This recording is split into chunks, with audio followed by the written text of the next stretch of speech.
Okay, so today, instead of showing you random shots of my life and house on a low-res video camera that I keep for throwing around really, I thought I'd address a fairly major issue that confronts artists of all different types, all different ages and stages and genres and inclinations, and that is creative block or writer's block, whatever you want to call it, the thing where you can't work. Now, this is for people who aren't necessarily artists as well. Everyone can be creative in my opinion, but these are some of the really basic techniques that I've found over the years for undoing that writer's block and getting those creative juices flowing. They're really simple exercises, but we'll also take you through a bit of Zen training and just looking at how the mind works as well. So the first thing I'd like to address really is this idea of stages, of beginners, of advanced. Really with these exercises there is no level, there is no professional artist, there is no beginning artist. Anyone can do these exercises, they're for absolutely everybody. So just to get rid of this idea of levels, everybody starts the same and so everybody has something to gain from doing these exercises. You don't have to necessarily be an artist to get something from this. They're just coming out of a Zen practice, which is a really simple practice. It's really just about how your brain actually works, what's going on in there, and how you can utilize that to be more creative.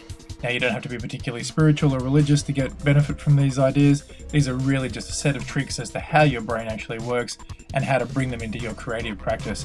It's not woo-woo, it's really just brain science, and a lot of neurologists are actually starting to investigate this now because it's actually the way your brain works on a biochemical level. Just the Zen guys have figured it out a long time ago and come at it from a different place as to Western scientists. Okay, the best way to think about this is that you're going to actually utilize the buzz and noise in your brain. Those random thoughts that you thought were just useless and aren't actually encourage anything, what we want to do is actually transform those thoughts, transform that negative, buzzing, useless static energy into something creative and positive. So let's think of an example. You are a beach. You are the rocks, you are the trees, you are the sand, you are the beach. That is your consciousness, that is your conscious mind. Out there is an ocean. The ocean is all of the thoughts, your subconscious, Carl Jung's greater social consciousness. Everything that isn't you is out there. These ideas and thoughts come to you in regular patterns, as you will find out if you spend time thinking about thinking. And these patterns tend to be about every 20 to 30 seconds, fairly regular, just like waves. Okay? These thoughts come in from wherever, roll over, sweep up against your conscious mind, and then roll out again with this regular kind of pattern, which is at about 20 to 30 seconds, yeah? It's really interesting that these ideas and patterns tend to run and resonate through tribal art as well. You'll notice that this pattern is quite frequently expressed in a lot of islander art. Okay, so this pattern of every 20 to 30 seconds is about your breath, and it brings into question some really interesting ideas of free will. Because for every action that you do, even though you think you are completely conscious of it at the time, it turns out that your brain is actually thinking about it much in advance. It's actually about 6 seconds in advance as far as the scientists can tell. And what's interesting about that means that your actions that you do in everyday life, the things you consider to be now, you've actually pre-thought. You've actually started that electrical activity about 5 to 6 seconds before you actually make a conscious decision. So those conscious decisions are actually coming from a place. They're actually coming from somewhere else, and they're sweeping up against your conscious mind and then sweeping out again. Okay, so what we want to do is try and find a way to utilize that 6 seconds, crashing motion, conscious motion, your choices, and then how your brain will actually let go of those thought patterns and let go of particular thoughts.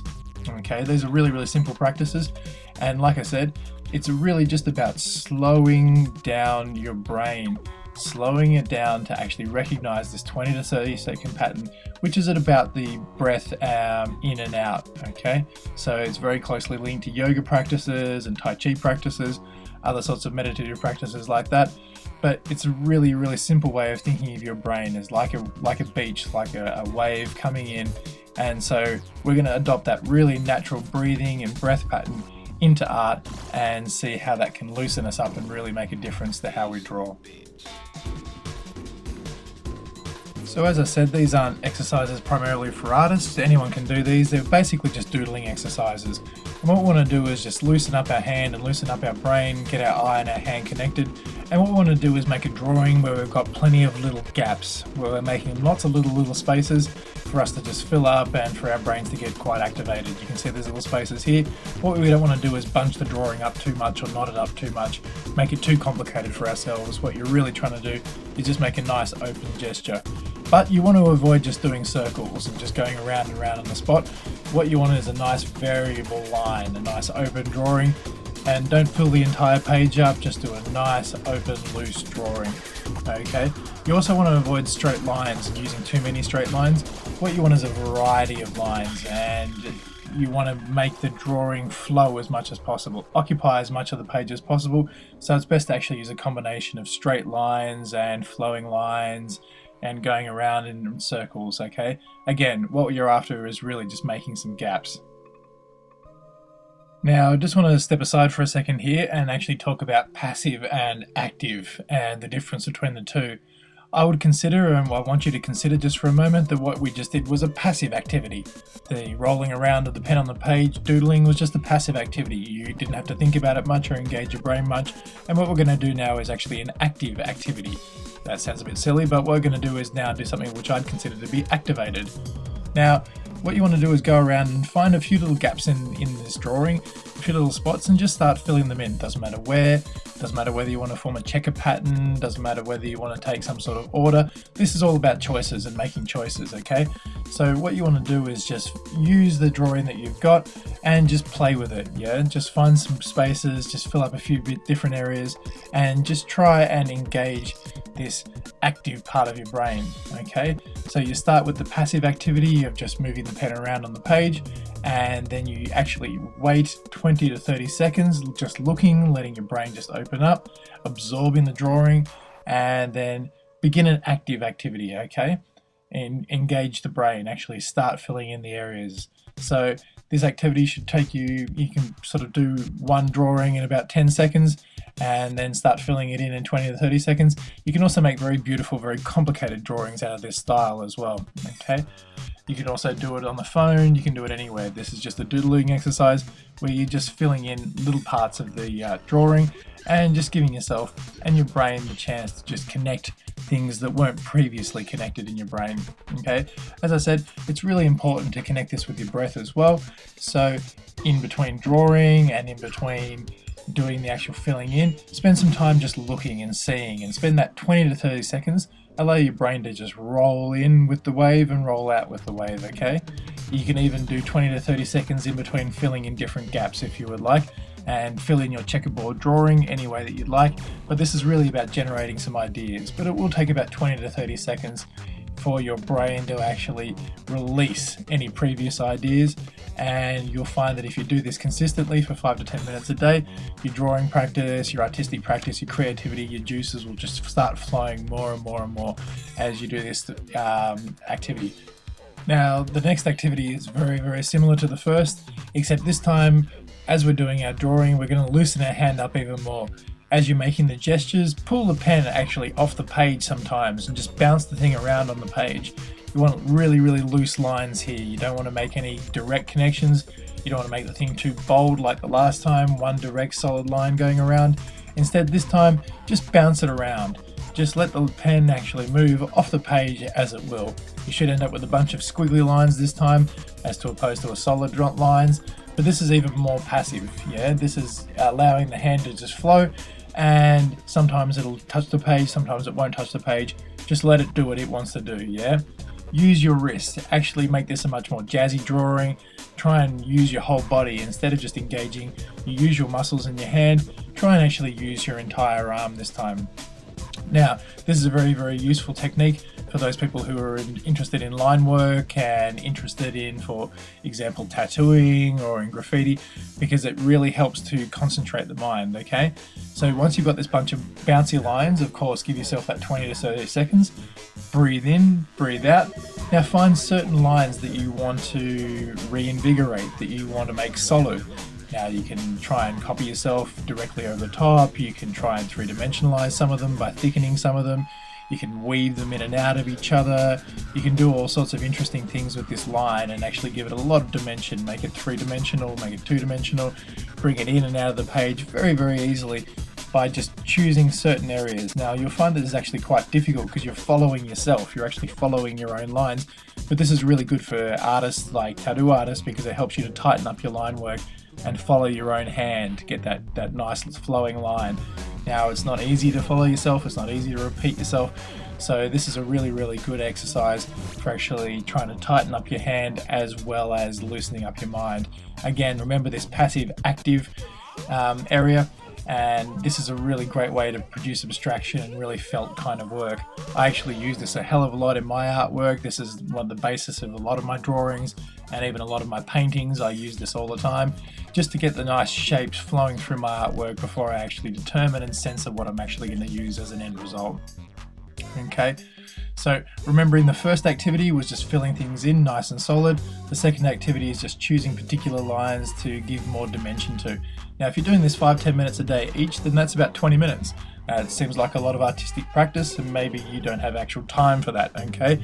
Now I promise you can do these activities in about 5 minutes, so really just use it as a warm-up and mix it up a little bit. You don't have to do one solid for 5-10 minutes and do another. You really actually have a lot more time on your hands than you'd think. And it turns out that you can actually use your hand as well as your brain and as well as your phone and as well as your mouth. So while you're on the phone, while you're doing day-to-day activities, while you're stuck on public transport, just do these little doodling activities and you'll find that you can actually increase your creativity quite a lot. Okay, so the third exercise is really just combining the previous two exercises. What you're going to do is, of course, another squiggly open line like the second drawing. However, this time combine the first drawing. Just use your brain and use your Zen ocean. Open up to it, let yourself breathe through it. Remember your passive and active areas, and really just use that 20 to 30 second in and out process. Do a squiggle, wait, take a breath, let it go, fill in some areas, take another breath, and then you'll start to find some lines. And what's interesting about this is the more time you spend with one of these drawings, the more it actually says about you. It's kind of like a Rorschach test or one of those ink blot tests. You sit down and you start playing with this drawing and things will start to come outside of you. You'll start to see images and things will just emerge on their own. Now this is a technique that's been used by a lot of different artists, not to mention the least Picasso. He used this quite a lot. Now this is a really great way of just opening up, and you'll find all sorts of different drawings. This trains not only your brain, but it also trains your eye. It lets you just open up and see what's there, and this is a really great way of producing some really organic drawings as well. Okay, you can find some really beautiful lines, just exaggerate a few things, fill in a few spaces, and then you can go around and just edit some of those lines out. Again, like I said, it's a great technique for doing abstraction. I mentioned Picasso just before. He said that there is no abstraction, there is only reality with some of the lines rubbed out. And so this is a really great way of just starting those really organic drawings and starting to understand your brain process in there. Now, of course, we have to talk a little bit about Yin Yang. So what does Yin and Yang mean to us in this particular context? Okay, it's about contrast. And literally the term Yin Yang means light and dark side of the mountain. Okay, pretty simple concept. It's about dualism, black versus white, those sorts of ideas. However, this has some pretty profound implications when it comes down to it, because it's always the same mountain. Just like a magnet has two poles, a north and a south pole, there's no one pole magnet. Okay, what we've got is some pretty profound questions being asked by this simple concept of black versus white. Of course, this is also a dualistic system, and it's also a dynamic system. The sun moves, for example, over the top of one single mountain, so you have a light and a dark side swapping, vice versa. Yeah, sometimes the light side is the dark side, sometimes the light side is the dark side. Now, what this means for our drawings is that you can do some really interesting things with how you fill in the gaps, and you can make some really interesting and dimensional drawings and really bring out some interesting things through your choices in what you decide to make black and what you decide to make white. Interestingly enough as well, sometimes these doodlings can bring up some pretty random and pretty dark thoughts for some people. I'd say go with it, because really when you're learning about this yin and yang concept, it's about dualism and it's about perspective. So things that can be dark can be light, and sometimes things that can be light can be dark. Now, of course, being a creative person in whatever field you're creative in can sometimes be a lonely profession, and being blocked can sometimes be the worst part of that lonely profession, because you feel like you're ganging up on yourself and that you're your own worst enemy. So at least if you adopt some of these Zen practices, what you can do is learn how your mind works. Now, it might not necessarily relieve the loneliness, but Zen actually in these practices can at least make you a little bit more calm about the way in which your brain works and actually utilize some of this buzz and some of this chatter from your own mind, which will then allow you to be more creative in your daily life. And when you sit down to actually try and be more creative, you'll actually get a lot more from it.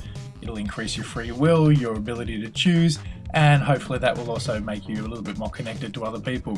Of course, it will help you relax and flow and go with the things, learn the Tao. And what's interesting about that, of course, is that that's a huge lesson for another day. Namaste. Thank you all for watching.